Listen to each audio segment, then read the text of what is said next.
পেঁয়াজ রসুন ছাড়া সম্পূর্ণ নিরামিষ একটা রেসিপি। এইভাবে যদি করা যায় আর এই জিনিসগুলো দিয়ে যদি করা যায় দারুণ হয় খেতে। ভিডিওটি স্কিপ না করে সম্পূর্ণ দেখার অনুরোধ রইল। প্লিজ আমি কি দিয়েছি, কিসের পর কি দিয়েছি, ভিডিওটি স্কিপ না করে পুরোটা দেখবে, না হলে মিস হয়ে যাবে কোনটা দিলাম কোনটা দিলাম না। তাহলে আমি কিভাবে করলাম ভিডিওটি দেখার অনুরোধ রইল। Please please please. নমস্কার বন্ধুরা, আপনারা দেখছেন কুকিং হাউস অফ অনিমা। আজকে একটা নিরামিষ রেসিপি তোমাদের সাথে শেয়ার করব। তার জন্য দেখো কড়াই গরম হয়ে গেলে আমি এখানে সাদা তেল দিয়ে দিলাম।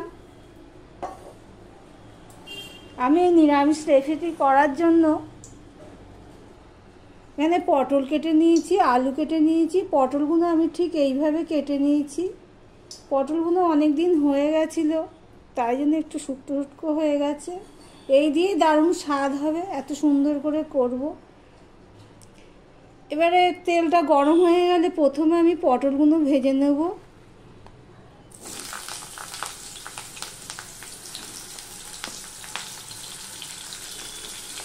ভিডিওটি পুরোটা দেখার অনুরোধ রইল, স্কিপ করবে না।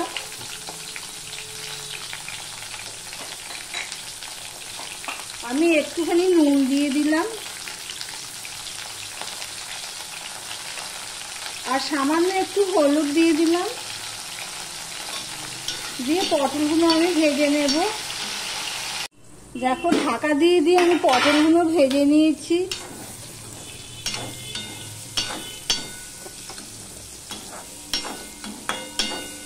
এবার এগুলো একটা বাটিতে তুলে নিচ্ছি।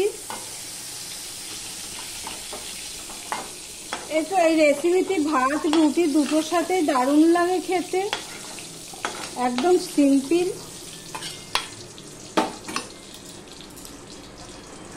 এর মধ্যে আমি আরেকটুখানি তেল দিয়ে দিলাম,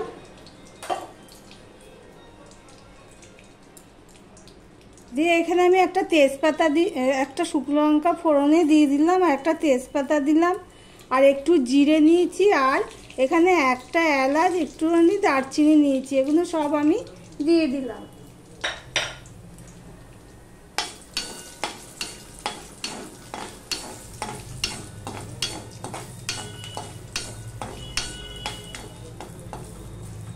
দেখো ফোড়নটা হয়ে গেছে, গন্ধ বেরিয়ে গেছে। এবারে যে আমি আলুটা কেটে রেখেছি সেই আলুটা আমি দিয়ে দিলাম।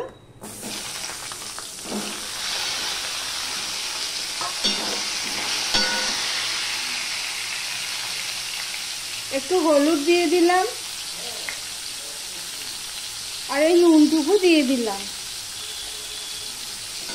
ওকে আমি ভেজে নেব ঢাকা দিয়ে দিয়ে।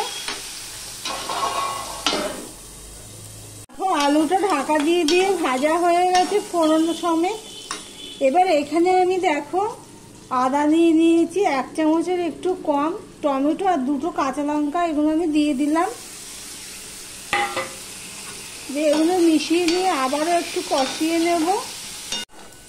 দেখো আদা আর টমেটোটা হয়ে গেছে। এর মধ্যে এবার সামান্য সামান্য মশলা আমি অ্যাড করব। এখানে জিরের গুঁড়ো নিয়েছি 1/2 চামচ, ধনের গুঁড়ো নিয়েছি 1/2 চামচ, সামান্য একটুখানি গুঁড়ো লঙ্কা নিয়েছি, আর হলুদ তো অল্প অল্প দিয়েছি, একটুখানি হলুদ নিয়েছি। এর মধ্যে আমি আরও কিছু অ্যাড করব। প্লিজ ভিডিওটা স্কিপ করো না। এটা কষিয়ে নেব আমি।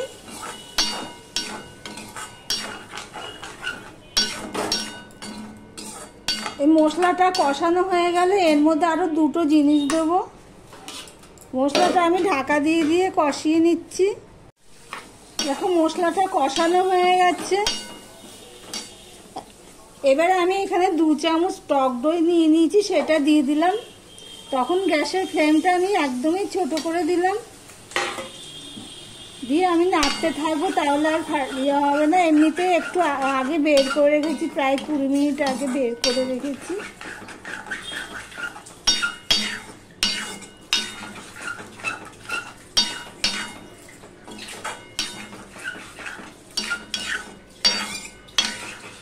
আর এর মধ্যে আমি আরও একটা জিনিস দিয়ে দেবো।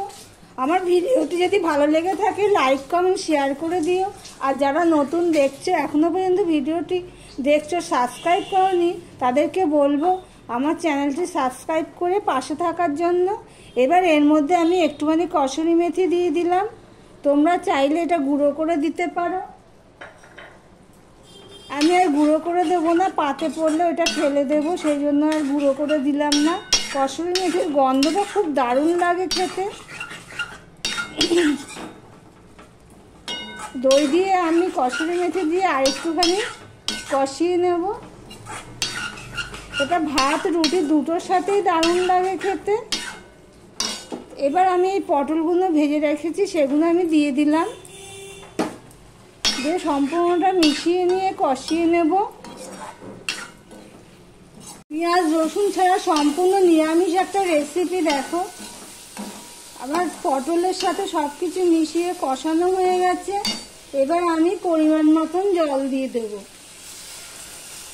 এই তরকারিটা বেশি ঝোল হবে না, রসা রসা হবে, ভাত রুটি দুটোর সাথে দারুণ লাগে খেতে।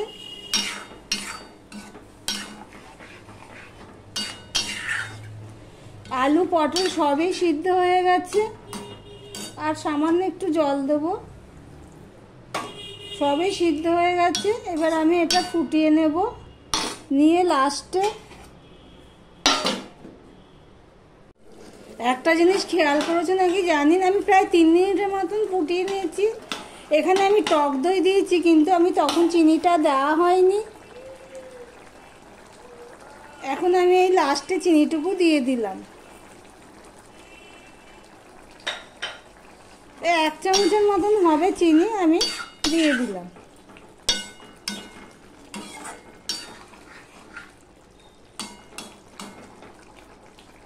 আমি প্রায় 3 মিনিটের মতন ফুটিয়ে নিয়েছি।